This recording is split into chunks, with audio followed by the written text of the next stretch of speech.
Fala galera, beleza? Bem-vindo a Manual do Esporte. Hoje, como você viu no título do vídeo, a gente vai contar a história do Palmeiras. Lembrando que a gente gosta sempre de colocar um contexto histórico, para a história ficar mais prazerosa de ouvir e também para as pessoas assimilarem melhor e entender melhor as nossas histórias. Sendo assim, vamos para o vídeo.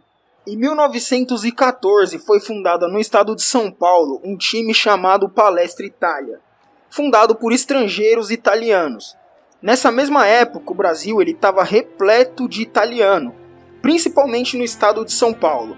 Um dos motivos dessa imigração italiana era por conta do fim da escravidão e precisava de muita mão de obra nas lavouras de café que agora não tinha mais os escravos para trabalhar. E você deve estar se perguntando o porquê que não se contratava os escravos, para que trazer italianos ou mão de obra de fora do país para trabalhar ao invés dos próprios escravos. E aí vem a primeira injustiça. Por conta do racismo, os senhores muitas vezes preferiam outro tipo de mão de obra, pois era inadmissível você dar um emprego para um ex-escravo. Pois por que você iria pagar um salário para ele, sendo que antes ele fazia aquilo de graça, porque ele era escravizado? Então, precisava muito de mão de obra aqui no Brasil, e essa mão de obra ainda não existia, porque eles não queriam colocar ex-escravos para trabalhar assalariado, certo? Então esse grupo de italianos criaram um time chamado Palestra Itália. Em 1942 inicia um grande conflito. Por quê? O nome do time era Palestra Itália, e em 1942 estava acontecendo a Segunda Guerra Mundial. E o Brasil se manteve neutro por algum tempo, até que submarinos alemão, italiano e japonês começaram a afundar navios brasileiros.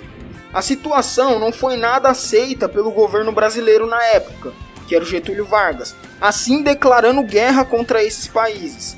E aqui a história do Palestra Itália ela vai começar a mudar, porque com o pau torando na guerra e o governo junto com uma parcela da população começaram a criar uma rincha com o povo italiano. E você já imagina na onde isso vai parar? Sim, o Palestra Itália começou a ser perseguido, até que o governo decretou que todas as instituições com nomes relacionados a esses países iria perder seu patrimônio se não mudasse o nome. Para você ver como o negócio começou a ficar sério. Não só os jogadores do Palestra Itália começaram a ser perseguidos, mas as pessoas que simpatizavam, torcedores, também começaram a ser perseguidos. Então o Palestra Itália ele vira Palestra de São Paulo. Mas mesmo assim a perseguição ela continuou e muito mais forte. Pois começaram a falar que a palavra palestra significava algo italiano. O que não era bem verdade, pois significava algo relacionado à academia e coisas do tipo. Com muita perseguição, o São Paulo Futebol Clube, hoje em dia o tricolor paulista, aproveitou para fazer mais pressão ainda para o Palmeiras, que naquele momento se chamava Palestra de São Paulo, para ser extinto.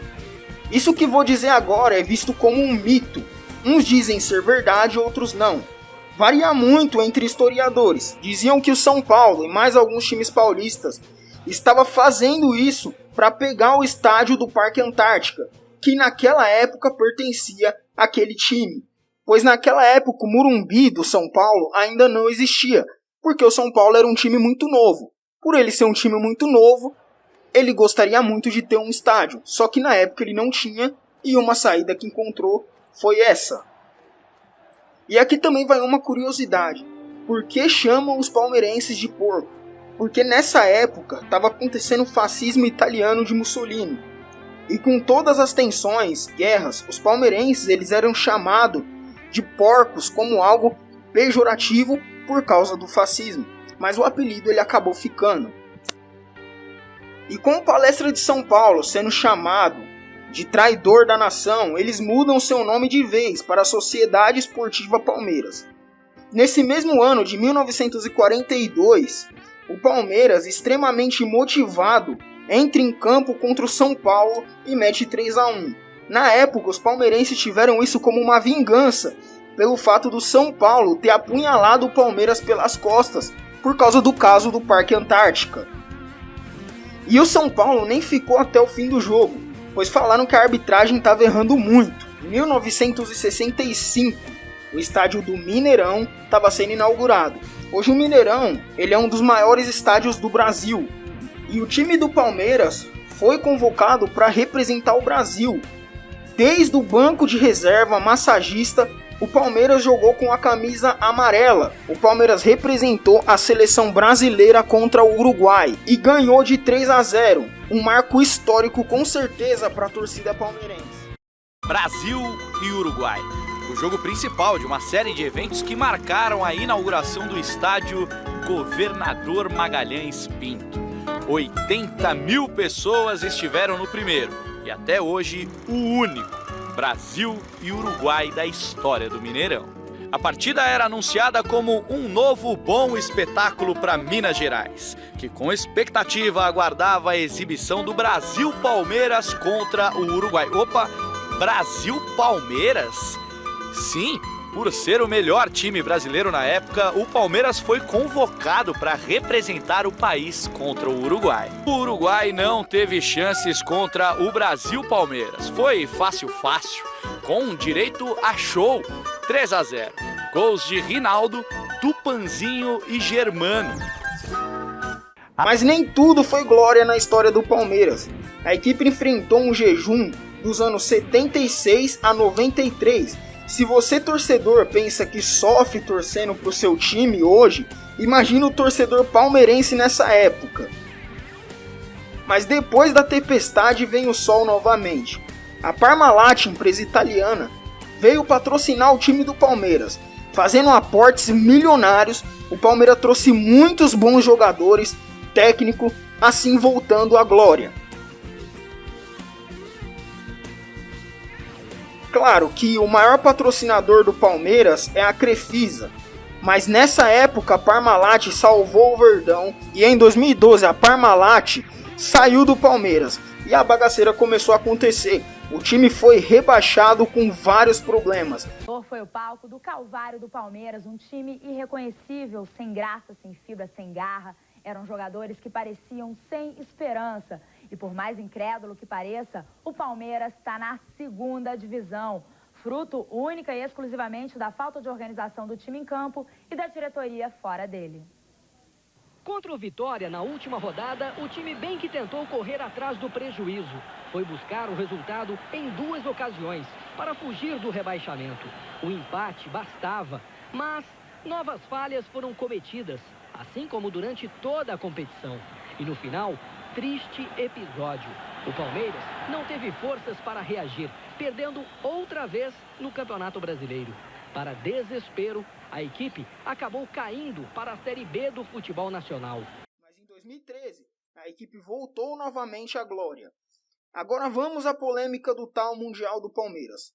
Tem um Mundial reconhecido pela FIFA, mas o torneio não era nada mais nada menos do que uma Copa Rio-São Paulo, campeonato que hoje em dia já foi extinto. Claro que fica a seu critério dizer se o Palmeiras tem Mundial ou não, mas falar que o Palmeiras tem realmente Mundial é algo complicado. Pode-se dizer que é um Mundial reconhecido pela FIFA, mas não é um Mundial igual, por exemplo, o que as outras equipes ganharam, por exemplo, passando pela Libertadores da América, depois Mundial, sendo assim campeão do mundo. Mas mesmo com tudo isso, o Palmeiras ainda assim é uma grande equipe, é uma potência do futebol brasileiro e com muita história para contar. Mesmo com todas essas turbulências, o time se mantém firme e forte, já foi rebaixado, já voltou, foi campeão de novo e agora o Palmeiras está na final da Libertadores que vai acontecer em breve. Se você estiver assistindo esse vídeo antes do dia 27. Na galeria dos campeões, poucos gravaram um nome na história.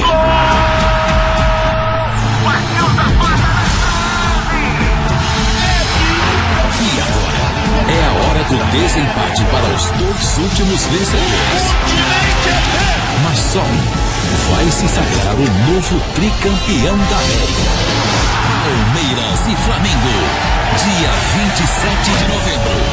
A grande final da Copa Comebol Libertadores.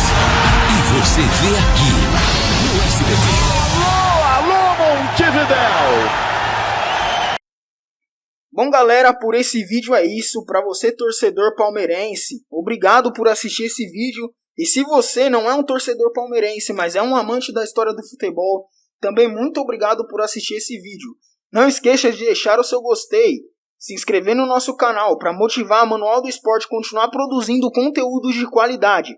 Valeu, até o próximo vídeo.